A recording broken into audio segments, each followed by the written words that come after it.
Hello everyone, welcome to Tech Team. Today in this video, I'm gonna show you how to add virtual background on Zoom in your laptop. Before starting the video, please subscribe to Tech Team. So let's go. For this, you have to open your Zoom app.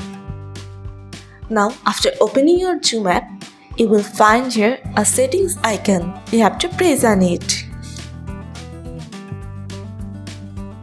Now here you can see background and effects. Go for it. Now go to virtual backgrounds. Here you can see different type of backgrounds. You can choose one of them which you want.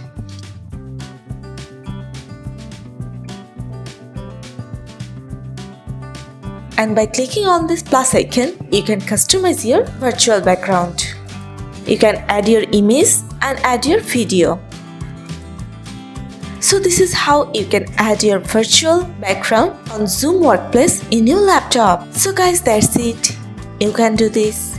I think this video is very helpful to you. If it was, then give a thumbs up and hit the subscribe button. And thanks for watching.